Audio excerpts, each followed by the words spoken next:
టీవీ1 ప్రేక్షకులకి నా నమస్కారాలు.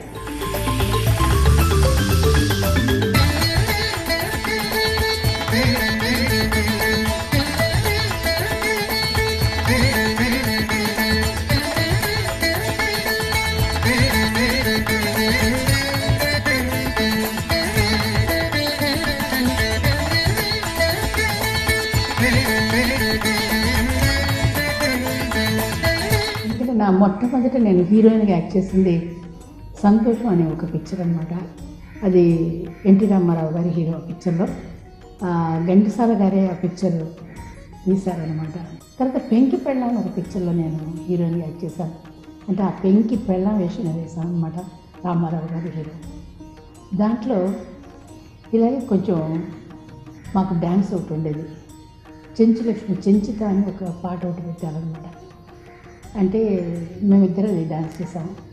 ఆ తర్వాత నేను మంచి మనిషికి మంచి రోజులను ఒక పిక్చర్ యాక్ట్ చేశాను. దాంట్లో రామారావు గారు నాకు బ్రదర్గా యాక్ట్ చేశారు. అంటే అన్న చెల్లెలు ఎలా ఉంటారో అవన్నీ చాలా ఇంట్రెస్టింగ్గా ఉండేది ఆ పిక్చర్లో. ఆ తర్వాత టైగర్ రాముడు అని ఒక పిక్చర్ ఒకటి చేశాను అనమాట. ఆ పిక్చరు శేషరావు గారే డైరెక్ట్ చేశారు.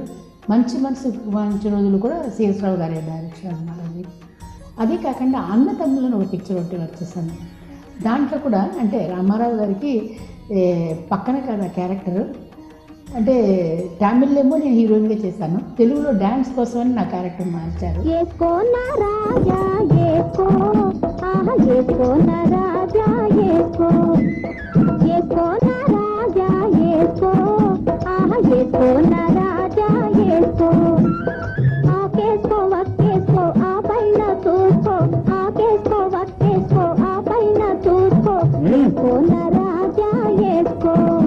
తర్వాత అన్నిటికంటే ఈ రాజమ్మ కుంటలో యాక్ట్ చేసినప్పుడు కత్తి పట్టుకుని డ్యాన్స్ చేసినప్పుడు ఆయన మీద విసరాలి, నాకు చాలా భయం అనమాట. ఎక్కడన్నా వేసేస్తానేమో, ఎక్కడ పారేస్తానేమో సరిగ్గా లేకపోతేనే అంటే ధైర్యం చెప్పేవాడు. లేదు షార్టప్ నేను తప్పకుంటాను కదా, అదేమి రాదు, మీరు భయపడకండి అని చెప్పేవారు. ఇవన్నిటికంటే కూడా ఆయన వచ్చి చాలా ప్రోగ్రామ్స్ ఆర్గనైజ్ చేశారు. అంటే ఎన్డీఎఫ్ అనుకోండి, వరదల కోసం అనేసి కలెక్ట్ చేయడం, ఇలాగా ప్రతి ప్రోగ్రాం కూడా అనిపించేవారు.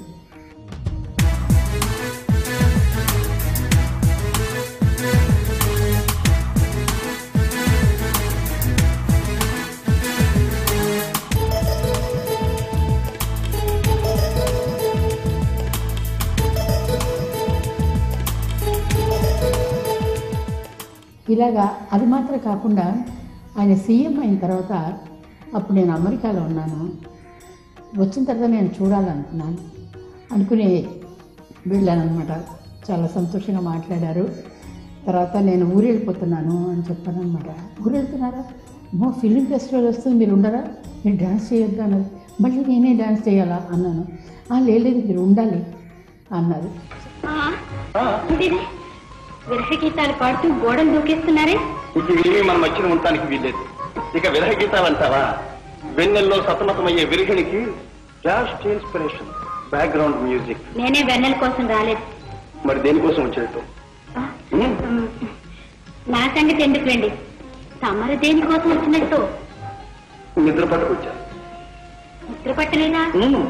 ఎందుకు? పోయింది. పోయిందా? ఎక్కడ పోయింది, ఎలా పోయింది? ఒక చిన్న చిలిపి పిల్లి ఎత్తుకుపోయింది. అది అర్థంగా నీలాగే ఉంటుంది. ఇంకా నేనన్నారు కదా. నువ్వేనంటే తప్పు కదేమో. 1000 మంది జనంలో కూడా మేము వచ్చామంటే మమ్మల్ని రికగ్నైజ్ చేసి చాలా సంతోషంగా ఆప్యాయతో పలకరించేవారు. అంటే వాళ్ళ అమ్మాయి పెళ్ళికి వెళ్ళాను అంటే అందరూ వచ్చారండి, మీరు వచ్చింది నాకు ఒక ఇంటి చాలా సంతోషం అని ఓపెన్గా చెప్పేవారు అనమాట. అది ఏమిటి అంటే మనిషిని కాదు చూసేది, ఆత్మని చూసే వ్యక్తి ఆయన. తర్వాత ఆయన చేతి మీదుగా నాకు 2 సార్లు పురస్కారం జరిగింది. అంటే ఒకటేమో నేను ఆర్టిస్ట్గా ఉన్నందుకు, రెండోదేమో నేను వచ్చి డాన్సర్గా కూడా నాకు ఇచ్చారనమాట.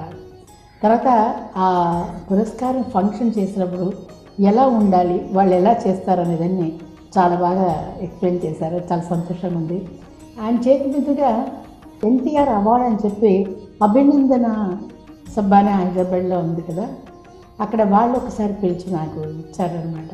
కానీ ఇప్పుడు మన మధ్య లేదని అనుకోవడం కంటే ఆయన ఉన్నారని నేను అనుకుంటూ ఉంటాను ఇప్పుడు. నూటికో కోటికో ఒక్కరు ఎప్పుడో ఎక్కడో పుడతారు.